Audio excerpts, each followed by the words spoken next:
Hai teman-teman para pejuang tugas akhir, kami di sini Relation akan membahas seluk-beluk tentang tugas akhir. Nah, untuk konten hari ini kami akan menjawab pertanyaan dari kalian. Pertanyaan yang pertama, apa sih macam-macam pengukuran dalam penelitian?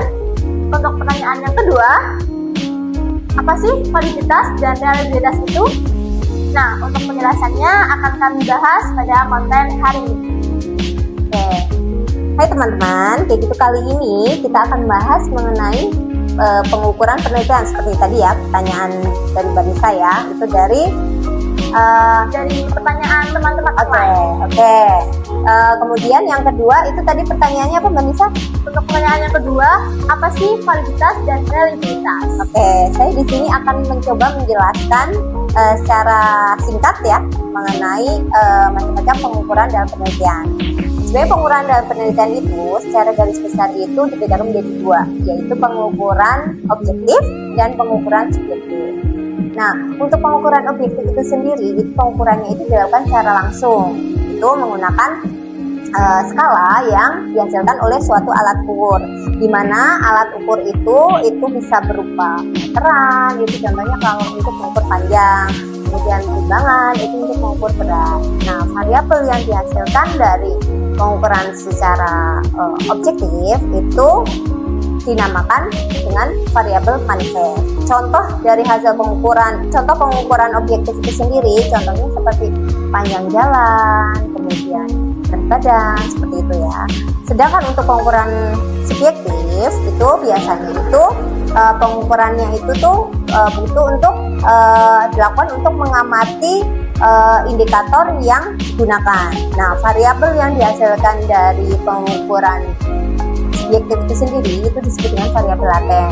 Nah, contohnya itu seperti loyalitas pelanggan, kemudian motivasi kerja, rasa percaya diri, seperti itu.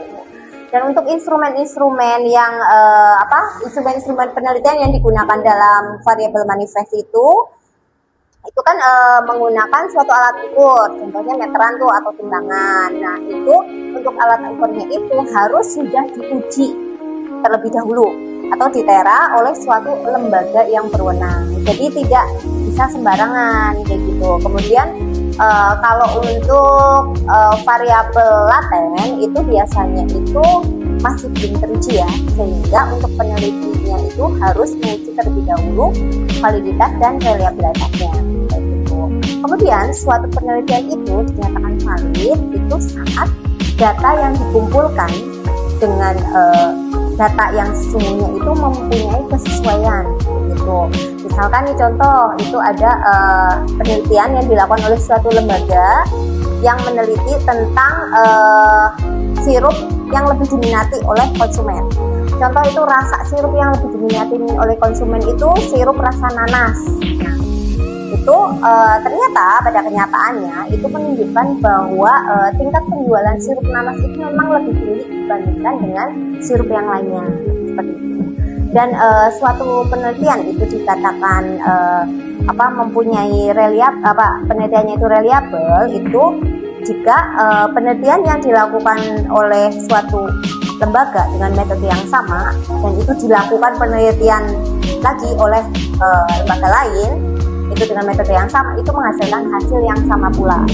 Contohnya itu sama ya, semua kita tadi sampelnya itu adalah konsumen yang lebih menyukai sirup rasa nanas kayak gitu. Nah, dilakukan oleh lembaga survei yang lainnya kayak gitu. Ternyata hasilnya itu sama, yang diminati itu adalah sirup rasa nanas kayak gitu. Jadi menghasilkan kesimpulan yang sama, maka penelitian itu dikatakan